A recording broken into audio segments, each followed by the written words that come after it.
So today what we're going to talk about is exponential growth and exponential decay. In one of the last videos you learned about how to graph an exponential function, but we didn't specifically talk about the difference between exponential growth and exponential decay. Now exponential growth is when your function, as your x values or your inputs are increasing, your y values are also increasing. Whereas exponential decay is as your x values are increasing, meaning as it's increasing across the x, your y values are decreasing. As you can see, an exponential decay looks like it has a negative slope, so it's going downwards, it's decreasing rapidly, whereas in the growth, it looks like it's increasing rapidly. So as we talked about already in the last video, this would be your asymptote, meaning it doesn't ever touch that line, and that is in the standard form of a exponential function. Your asymptote will be the x-axis. Now the equation for a exponential function is y, or f of x, is equal to a times b to the x. A is your y-intercept, or your starting value, what is being increased or decreased exponentially. So A is your starting value, or in other words, your y-intercept. Y-intercept starting value. B is your growth or decay factor, meaning the factor or the rate at which you're increasing or decreasing. So this is your growth factor or your decay factor. So if you're doubling, your growth factor will be 2. If you're decaying or halving, meaning you're getting half each time, your decay factor will be 1/2. So B is your growth or decay factor. Now to determine which one is which, if your B value is greater than 1, this is going to be a growth. If it's greater than 1, meaning 2, 3, it's either you're doubling, tripling, 3 halving, any of those, any number greater than 1 is going to equal a growth. But if your B value is between 0 and 1, this is going to be a decay. That means if your B value is a fraction less than 1, your function is going to be an exponential decay. Your B value can never be negative. Your B value can never be negative. And the reason why your B value can never be negative is because since the variable is in the exponent, when it becomes an even exponent, it switches from positive to negative. So if your B value was a negative number, if your exponent is an even number, it's going to immediately switch to positive, then switch back to negative, then switch back to positive, then switch back to negative, and it doesn't show a standard pattern like an exponential growth or decay. So your B factor is never negative. Never negative.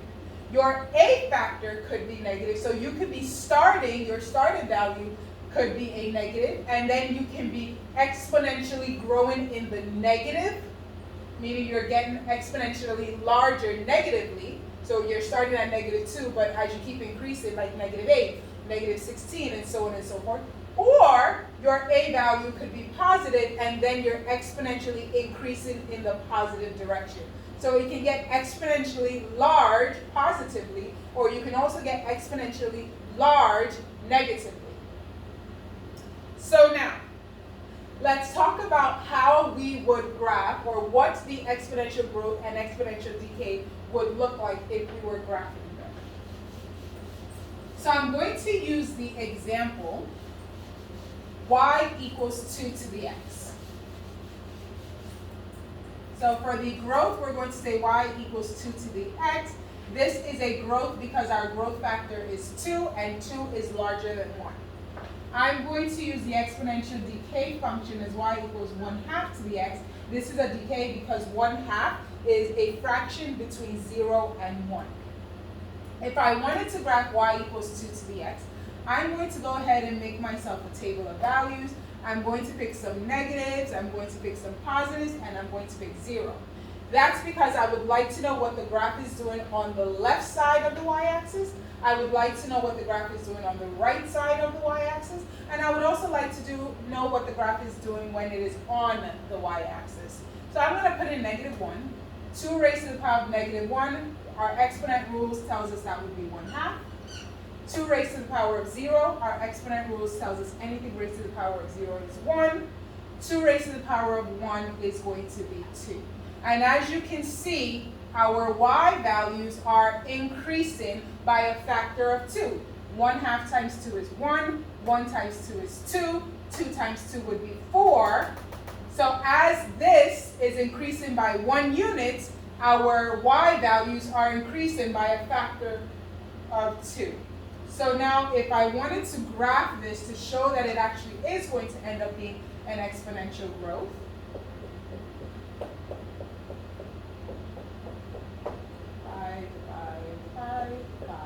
I'm going to plot -1 and 1/2. So here's -1, 1/2 would be somewhere right here in the middle.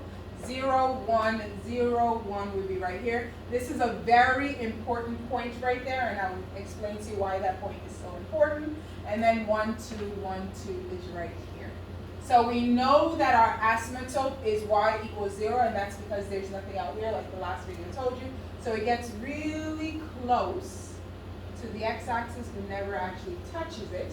And this would be our sketch or our graph of y equals 2 to the x. As you can see, it is growing exponentially, so this is an exponential growth. Now for an exponential decay, we can either graph it as y equals 1/2 x, or we can use our exponent rules and say y equals 2 to the negative x. Either or is fine. So I'm going to go ahead and pick some numbers. I'm still going to pick -1, 0, and 1, just because those are the numbers I typically pick. So I'm going to plug in -1. Negative of -1 is 1, so 2 to the first power is 2. The negative of 0 is 0, so 2 to the 0 power is 1. And then the negative of 1 is -1. 2 to the -1 power is 1/2. As you can see, as this is increasing by a unit of 1, this seems to be decreasing or halving by a factor of 1/2. So 2 divided by 2 gave us 1. 1 divided by 2 gave us 1/2, and so on and so forth. So this is decreasing exponentially by a factor of 1/2. So this is what the graph would look like for this exponential decay. 1, 2, 3, 4, 5, 1, 2, 3, 4, 5, 1, 2, 3, 4, 5, 1, 2, 3, 4, 5. So now I'm going to go ahead and plot this. Like I said before, this is called an anchor point. Some people call it a pivot point. But this point is very important, and we'll talk about it in a moment. So first I'm going to say -1, 2, which is right here. And then it is 0, 1, which is right here. And then 1, 1/2, which is right here. And our graph could look something like this. And as you can see, the graph is decreasing exponentially, getting closer and closer to the x-axis, never really touching it. And the reason why that is an asymptote is because there is no value of x that will ever give us 0. There's no value of x. There's nothing I can raise 1/2 to. If I started with 1/2, there's no number I can multiply half that will give me times itself that would ever give me 0. So our y would never be 0. This means that for our range, we have all the numbers greater than 0 because of the asymptote. But for our domain, because there's no number, I can put in negative numbers here, I can put in positive numbers here, I can put in 0 here. Our domain is all real numbers. Our domain would be all real numbers, but our range is y would have to be greater than, and not equal to, because we'll never get 0, greater than 0.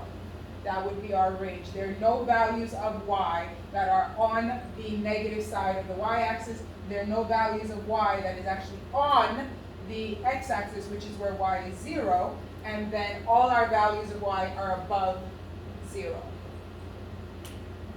So now, if you see a function, and just keep in mind, I told you, if you see a function there is the translated form of our exponential function.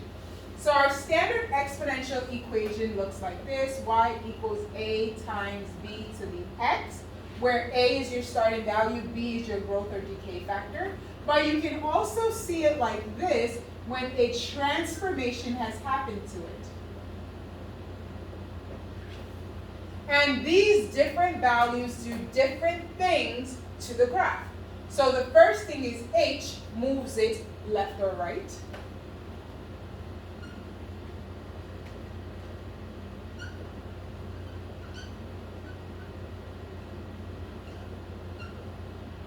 And k moves graph up or down. Because k moves the graph up or down, k also determines our asymptote. So to find our asymptote, it's always going to be y equals k.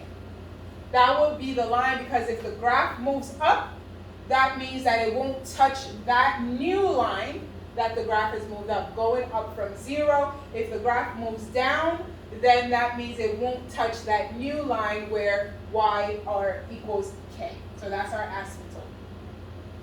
Our domain is always all real. And our range depending on whether our a value is positive or negative, because it can be increasing negatively or decreasing negatively. Our range is always going to be greater than or less than k.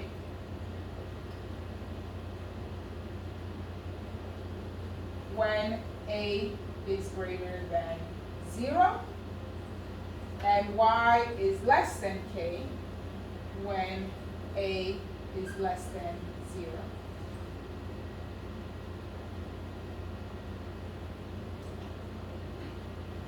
Now our anchor point. Typically our anchor point, and let me just give you another example so you understand what exactly the anchor point is. Let's say we have y is equal to 3 to the x. So our table of values, we have x, we have y, and I'm going to put -1, 0, 1.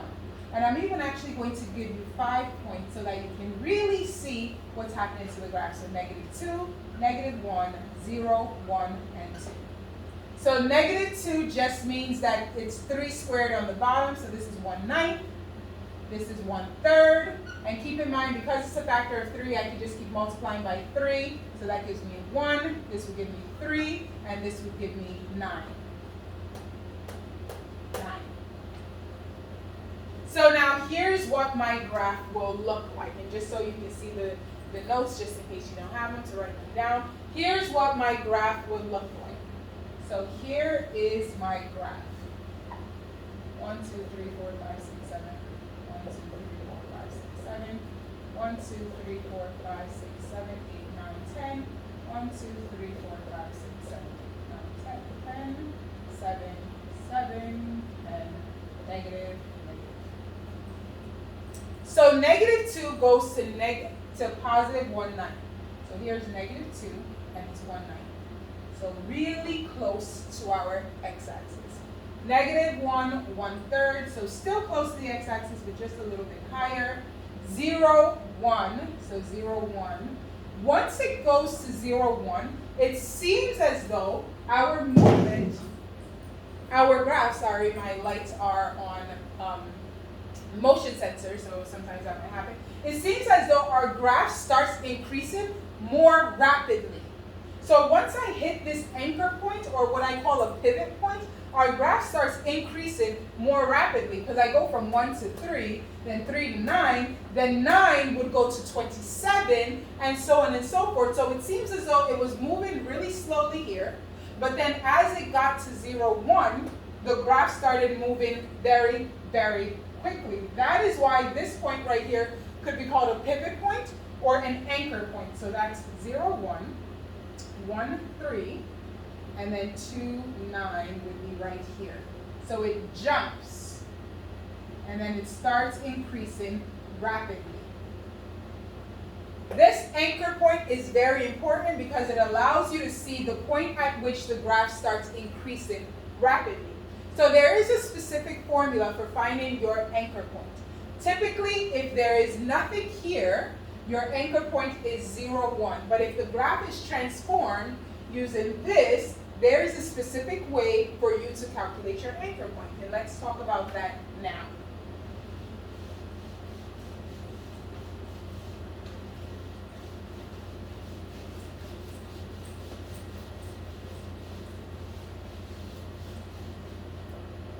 So on our original equation, our anchor point, the formula for our anchor point is always h, comma, k plus a. Whatever k is plus a. And the reason why it's k plus a is because this a value is what you're starting with. So if you're already starting at 3, then it's going to be plus whatever you added on. If you're already starting at 5, then it's going to be plus whatever you added on. So on our original equation where we had y equals 3 to the x, there is nothing here, so our h would have been 0. And then k plus a, well, there's no k value, so that's 0. And our a value is whatever is out here. Because you don't see anything, there's secretly a 1 here. So 0 plus 1 is 1. This is why our anchor point typically is 0, 1. But let's say our graph was transformed. So now you have y is equal to 2 times 3 to the x minus 5. And let's say plus 7. Let's make it interesting where we have an a value, meaning we have a starting value that's not 1. We have a movement in the horizontal movement, and we have a vertical movement. And we want to calculate our anchor point. Well, our anchor point is h, and then k plus a. Now keep in mind, h is whatever would make this 0. So our anchor point, just like how all of them, if we see a negative 5 here, our h is positive 5. And then, now we need our k plus a.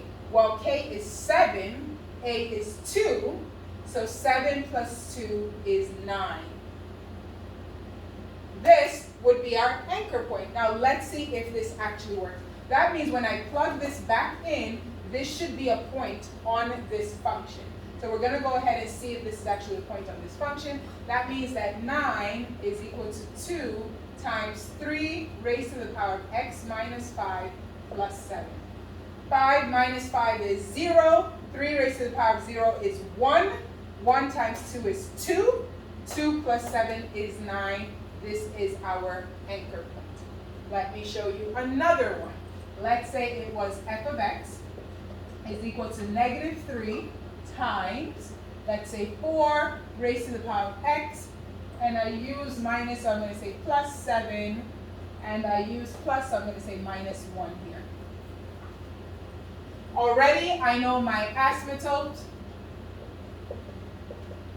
is y equals negative 1, because it's that one right there. Then I need to calculate my pivot point, or my anchor point. I'll call it anchor point, because most books call it anchor point. My anchor point is h, comma, k plus a. Starting value plus vertical movement. So then my anchor point is h, so negative 7. And then k, negative 1 plus negative 3 is negative 4. Now let's see if that fits in. So then we put in negative 7, which gives us 0. 4 to the 0 power is 1. 1 times negative 3 is negative 3. Negative 3 minus 1 is negative 4. That would be our pivot point. That will be where the graph starts moving exponentially quicker. And this is going to move exponentially quicker in the negative direction. And I'm going to show you exactly on a table of values what is happening. I know this is my pivot point, so I'm going to go ahead and put it here. Negative 7, negative 4. And then I can even go ahead and pick some values above and below to sandwich it. And I'll pick some values that I know perhaps work. So let's say I want this to be, because I can find the square root of 4. So let's say I want this to equal 2, and I'm kind of cheating just a little bit. If I want this to equal 2, I would need negative 5 in there. So I'm going to pick negative 5. If I want this to equal 1, I'm also going to pick negative 6. because that's going to give me 1. I'm going to pick negative 5 there. And then if I want this here, so I'm going to pick, let's say, so negative 5, negative 7, let's say negative 8 and negative 9. Let's pick those numbers there. So I'm sandwiching it between to know what's happening on the right and the left of that pivot point to see how it's increasing or decreasing. So now because this is 4, I know it's going to be growing exponentially in the negative direction because our starting value was negative. So if I'm increasing negatively, I'm growing exponentially, but in the negative direction. So let's see. If I put negative 5 in, negative 5 plus 7 is going to be, negative 5 plus 7, oh, I wanted it to be half, but that's okay. Negative 5 plus 7 is 2. 4 squared is 8. Negative 3 times 8 is going to be negative 24. Negative 24 minus 1 is negative 25. And I'll go ahead and do this quickly on a calculator. Where's my calculator? Right here. Let's go ahead and just put these in. So I'm going to go ahead and say, oops. And you can, I'm going to pause the video and just write out the numbers so we're not wasting time. Okay, so here's it filled in. I had to flip it around a little bit because these were the smaller numbers. I had this above before, but when I calculated it, just check on the math just to make sure it's correct. But when I calculated it, these are the numbers I got. And as you can see, it is increasing. So it was negative 1916, negative 7/4. Then as it got to this pivot point or this anchor point, it started increasing in a negative direction exponentially. So this right here is our anchor point where we know that now we're going to start increasing in the negative direction exponentially at a higher or a faster rate. So as I said before, this determines whether you are an exponential growth or an exponential decay. You can also be growing negatively or you can be growing positively. So you can grow exponentially towards positive infinity or you can grow exponentially towards negative infinity. Or you can get really, really small, meaning that as your x values are increasing, your y values are decreasing exponentially, meaning that instead of you're increasing or decreasing, it's getting smaller and smaller and smaller in the positive or the negative or positive or negative values. So this right here are the values that we get when we plug this in, seeing this as our anchor point.